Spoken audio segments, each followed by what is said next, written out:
Tahimik ang mundo kapag handa kang makinig. Sa video na ito, ibabahagi natin ang mga sinaunang kwento ng Zen. Mga simpleng salaysay na may malalim na aral tungkol sa buhay, pag-iisip at katahimikan. Huminga ng malalim at hayaan mong dalhin ka ng unang kwento. Unang storya, isang aral mula sa sinaunang pilosopiya ng katahimikan. Paglilipat sa isang bagong bayan. Ito ay isang kwento para sa lahat ng taong sinisisi ang kanilang kapaligiran sa tuwing may maling nangyayari sa kanilang buhay. May dalawang lalaki na magkahiwalay na dumalaw sa isang guro ng Zen na naninirahan sa isang tahimik na bayan. Ang guro ay kilala sa kanyang payak na pamumuhay at malinaw na pagtingin sa likas na ugali ng tao. Unang dumating ang isang lalaki. Kita sa kanyang mukha ang pagod at pagkainis. Umupo siya sa harap ng guro at nagsalita ng diretso. Iniisip kong lumipat sa bayang ito, sabi niya. Ano po ba ang lugar na ito? Sa halip na agad sumagot, nagtanong ang guro, ano ang itsura ng dati mong bayan? Huminga ng malalim ang lalaki at sumagot, napakasama, lahat ng tao ay masungit at mapanira. Wala akong nakasundo, kinamuhian ko ang lugar na iyon. Tahimik na tumango ang guro. Pagkatapos ay sinabi niya ng payak, ang bayang ito ay halos katulad lamang. Sa palagay ko, hindi mo ito magugustuhan. Mas mabuti pang huwag kang lumipat dito. Nagulat ang lalaki, ngunit hindi na siya nagsalita. Tumayo siya at umalis, dala ang parehong bigat na dala niya sa pagdating. Nanatiling tahimik ang guro, parang walang nangyari. Ilang sandali pa, may isa pang lalaking dumating. Ang ikalawang lalaki ay mahinahon ang kilos at magaan ang mukha. Umupo siya sa harap ng guro at magalang na nagsalita. Iniisip ko ring lumipat sa bayang ito, sabi niya. Ano po ba ang lugar na ito? Muli nagtanong ang guro ng parehong tanong. Ano ang itsura ng dati mong bayan? Ngumiti ang lalaki at sumagot. Napakaganda, mabait ang mga tao. Madali akong nakahanap ng kaibigan. Masaya ang buhay ko roon. Nais ko lamang ng pagbabago. Tahimik na tumango ang guro tulad ng ginawa niya kanina. Pagkatapos ay sinabi niya, ang bayang ito ay halos katulad lamang. Sa palagay ko, magugustuhan mo rito. Nagpasalamat ang lalaki, yumuko, at umalis ng may magaan na loob. Kung titignan mula sa labas, tila magkasalungat ang sagot ng guro. Pareho ang tanong, pareho ang bayan, ngunit magkaiba ang naging tugon. Sa katahimikan, malinaw ang aral. Ang lugar ay hindi talaga nagbabago. Ang nagbabago ay ang taong tumitingin. Ang kwentong ito ay hindi lamang tungkol sa paglipat ng tirahan. Ito ay salamin ng paraan kung paano natin dinadala ang ating sarili saan man tayo magpunta. Madalas, kapag nahihirapan tayo sa buhay, sinisisi natin ang paligid, ang trabaho, ang mga tao, ang lugar. Iniisip natin na kapag umalis tayo, magiging maayos ang lahat. Ngunit ang totoo, dinadala natin ang ating pagtingin, damdamin at ugali saan man tayo mapunta. Kung galit ang dala natin, galit din ang makikita natin. Kung takot ang laman ng puso, takot din ang lalapit sa atin. Hindi ito parusa, hindi rin ito sumpa. Ito ay simpleng batas ng buhay. Kung ano ang itinatanim, iyon ang inaani. Ngunit may magandang bahagi ang aral na ito. Kung dala natin ang kabaitan, makakakita tayo ng kabaitan. Kung dala natin ang pasensya, mas nagiging magaan ang bawat sandali. Hindi nangangahulugang hindi na tayo maaaring magbago ng lugar. Ngunit paalala ito na ang tunay na pagbabago ay nagsisimula sa loob. Maaaring maglakbay ang isang tao sa pinakamalayong dako ng mundo. Ngunit kung hindi niya binabago ang kanyang pagtingin, dadalhin niya pa rin ang parehong buhay. At kung matututo siyang maging bukas, mahinahon at tapat sa sarili, kahit saang lugar siya mapunta, may kapayapaan. Ito ang aral ng Zen. Hindi nito sinasabing mali ang umalis. Sinasabi lamang nito na huwag kalimutan kung sino ang umaalis. Ang bayan ay salamin, ang mga tao ay salamin, ang buhay ay salamin. Kung ano ang dala mo, iyon ang babalik sa iyo. Mga pagninilay at aral, hindi palaging ang paligid ang sanhi ng ating paghihirap. Dinadala natin ang ating ugali saan man tayo magpunta. Ang pagbabago ng lugar ay hindi kapalit ng pagbabago ng puso. Kapag binago mo ang iyong pagtingin, nagbabago rin ang mundo. Ang kapayapaan ay hindi hinahanap sa labas, kundi nililinang sa loob. Ang susunod na kwento ay isang paalala na minsan, ang sagot na hinahanap natin ay matagal nang nasa ating harapan. Natutunang manahimik. Bago pa man dumating ang Zen sa Japan, ang mga mag-aaral ng paaralang Tendai ay nagsasanay na ng meditasyon. Sa kanilang paniniwala, ang katahimikan ay isang daan patungo sa malinaw na isipan at malalim na pagkaunawa sa sarili. May 4 na mag-aaral na malapit na magkaibigan. Matagal na silang magkasama sa pag-aaral, sa pagkain at sa pagsasanay. Isang araw nagpasya silang gumawa ng isang pangako. 7 araw na katahimikan. Walang salita, walang bulong, walang paliwanag. Tanging paghinga, pag-upo at pagmasid sa isipan. Sa unang araw, naging maayos ang lahat. Tahimik silang umupo, tahimik silang kumilos, tahimik ang kanilang paligid. Para bang ang mundo ay huminto sandali upang pakinggan ang kanilang katahimikan. Habang lumalalim ang gabi, patuloy pa rin ang kanilang meditasyon. Ang mga ilawan ay unti-unting humihina ang liwanag. Ang apoy ay kumikislap, halos mamatay. Isa sa mga mag-aaral ay napansin ito. Hindi niya sinasadya, ngunit dahil sa nakasanayan, bigla siyang nagsalita sa isang lingkod. Ayusin mo ang mga ilawan. Sa sandaling iyon, nabasag ang katahimikan. Nagulat ang ikalawang mag-aaral. Hindi siya nakatiis. Lumabas ang kanyang salita. Huwag kang magsalita. Nangako tayo ng katahimikan. Narinig ito ng ikatlong mag-aaral. Napaangat ang kanyang ulo at may halong inis na sinabi, "Kayong dalawa ang mali. Bakit kayo nagsalita?" Ang ika-4 na mag-aaral ay nanatiling tahimik sandali. Ngunit sa kanyang isipan, may umusbong na pag-iisip. Isang pakiramdam ng pagiging higit.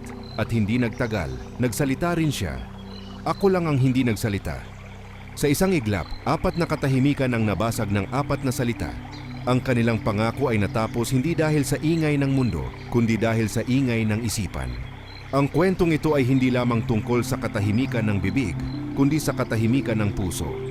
Madaling manahimik kapag walang tukso, ngunit kapag may kailangang ayusin, kapag may mali, kapag may gustong itama ang iba, doon lumalabas ang tunay na kalagayan ng isipan. Ang unang mag-aaral ay nagsalita dahil sa automatikong kilos. Hindi niya napansin ang sarili. Ang ikalawa ay nagsalita upang itama ang mali. Ngunit sa pagtutuwid, siya rin ay lumabag. Ang ikatlo ay nagsalita dahil sa paghuhusga. At ang ika-4 ay nagsalita dahil sa pagmamataas. Lahat sila ay naniwala na ang kanilang dahilan ay tama. Ngunit sa Zen, hindi mahalaga kung tama ang dahilan kung ang isipan ay hindi tahimik. Minsan, ang pinakamatinding ingay ay nagmumula sa pagnanais na maging mas tama kaysa sa iba. Ang aral ng kwentong ito ay tahimik ngunit malalim. Marami sa atin ang gustong manahimik, ngunit gustong-gusto ring marinig ang sariling tinig. Gusto nating maging ang huling hindi nagkamali. Gusto nating mapansin ang ating pagpipigil. Ngunit ang tunay na katahimikan ay hindi ipinapahayag. Hindi ito ipinagmamalaki. Hindi ito binibilang. Kapag alam mong ikaw ay tahimik, baka hindi ka na tunay na tahimik. Mga pagninilay at aral. Ang katahimikan ay hindi lang kawalan ng salita, kundi kawalan ng pagnanais na mangibabaw. Madaling manahimik kapag walang hamon, mahirap kapag may gustong itama. Ang ego ay marunong magtago kahit sa anyo ng disiplina. Ang tunay na Zen ay hindi nagsasabi, "Ako ang hindi nagsalita." Minsan, ang pinakamalalim na aral ay hindi naririnig. Ito ay nadarama sa pagitan ng mga salitang hindi na kailangang bigkasin. Kung ang mga kwentong ito ay nagdala ng kahit kaunting katahimikan sa iyong isipan, hayaan mo lamang itong manatili. Maari kang bumalik dito anumang oras kapag ang mundo ay tila masyadong maingay. Mahusay na pagtanggi. Kapag lumapit ka sa isang guro ng Zen sa tradisyonal na paraan, ang unang bagay na gagawin niya ay tanggihan ka. Hindi siya magbibigay ng paliwanag, hindi siya mag-aalok ng aral. Sa halip, simple lamang ang kanyang sasabihin, "Wala akong maituturo sa iyo. Umalis ka." Para sa karamihan ng tao, ito ay nakakagulat. Inaasahan nilang tatanggapin sila, tuturuan, o kahit man lang kakausapin ng maayos. Ngunit sa Zen, ang unang hakbang ay hindi pagtanggap kundi pagtanggi. Natural lamang na magtanong ka. Sasabihin mo, kung wala kang maituturo, bakit may mga tao rito? Hindi ba sila ang iyong mga mag-aaral? At ang guro ay sasagot ng tila walang pakialam. Kasama ko silang nagtatrabaho. Ngunit sa totoo lang, mahirap ang buhay namin ngayon. Kulang ang bigas, hindi sapat ang aming ikinabubuhay. Sa puntong ito, maraming tao ang nalilito. Ang guro ay parang walang interes. Hindi siya naghahanap ng estudyante. Hindi rin niya ipinagmamalaki ang karunungan. Para bang sinasadya niyang itaboy ang sinumang lumalapit. Ngunit ang isang taong nagnanais ng Zen ay hindi basta umaalis. Sa halip, nagsisimula siyang magpilit. Kapag narinig ng naghahangad ang pagtanggi, kadalasan ay iniisip niya na ito ay isang pagsubok. Iisipin niya na ang guro ay sinusubok lamang ang kanyang katapatan, kaya lalong tumitindi ang kanyang pagnanais na tanggapin. Ibig sabihin nito, bulong ng isip, kailangan kong patunayan na seryoso ako. Kaya magmamakaawa siya, magpapakita ng dedikasyon, mag-aalok ng serbisyo, gagawa ng paraan upang manatili. Ang bawat nagnanais magsanay ng Zen ay halos automatikong iniisip na ang pagtanggi ay bahagi ng proseso. Isang uri ng pinto ang kailangang itulak ng paulit-ulit bago bumukas. Sa ganitong pananaw, ang Zen ay nagiging gantimpala, isang bagay na makukuha lamang kapag sapat ang pagsisikap, kapag sapat ang pagtitiyaga, kapag napatunayan ang sarili. Ngunit dito madalas nagkakamali ang marami, sapagkat ang guro ay hindi naman talaga nagsusubok, hindi rin siya naghihintay ng patunay. Ang kanyang pagtanggi ay hindi isang laro o hamon. Ang tunay na nangyayari ay mas tahimik at mas direkta. Sa sandaling magpilit ka na tanggapin, inilalagay mo ang iyong sarili sa isang posisyon na mahirap ng talikuran. Kapag gumawa ka ng malaking ingay upang makapasok, hindi ka na makakaalis ng maayos. Hindi ka na basta pwedeng umatras na parang walang nangyari. Dahil sa puntong iyon, inilagay mo na ang iyong sarili sa gitna ng entablado. Ipinahayag mo na may kulang sa iyo. Ipinakita mo na kailangan mo ng tulong. Tinukoy mo ang sarili mo bilang isang taong may problema na nangangailangan ng isang guro upang ayusin ang buhay niya. Ito ang mahalagang punto ng aral. Hindi ang pagtatyaga, hindi ang pagsusumikap, kundi ang pagkakakilanlan na binuo mo tungkol sa iyong sarili. Sa Zen, walang ipinapalagay na kulang ka, walang ipinapalagay na kailangan mong ayusin. Ngunit kapag ikaw mismo ang nagdeklara na may problema ka at kailangan mo ng isang master, doon ka nagkakabit ng sarili mong tanikala. Hindi ka na basta nag-aaral, naghahanap ka na ng tagapagligtas. Hindi ka na nagmamasid, naghahanap ka na ng sagot na mag-aalis ng iyong pagkabalisa. At sa sandaling iyon, mas lalo kang nalalayo sa Zen. Ang pagtanggi ng guro ay hindi kawalan ng habag. Ito ay paalala, isang tahimik na paalala na walang sino mang makakagawa ng landas para sa iyo.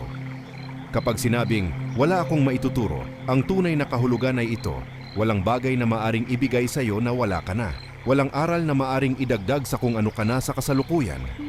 Ngunit kung pipilitin mo pa rin ang iyong pagpasok, hindi dahil handa ka, kundi dahil hindi ka na makakaatras. Dahil nais mo nang maging isang taong tinuturuan, ginagabayan, at inaayos. Ito ang banayad ngunit matalim na babala ng Zen. Minsan, ang pinakamalaking hadlang ay hindi ang pagtanggi ng guro, kundi ang sariling paniniwala na may mali sa atin na kailangang ayusin ng iba. Sa huli, ang guro ay naroon lamang. Hindi upang magbigay ng sagot, kundi upang ipakita na ang sagot ay hindi kailanman ibinibigay. Pagninilay at aral. Hindi lahat ng pagtanggi ay hadlang. Minsan, ito ay paanyaya upang suriin ang sarili. Kapag masyado nating ipinipilit ang pagpasok, maaring hindi na tayo makaalis ng malaya.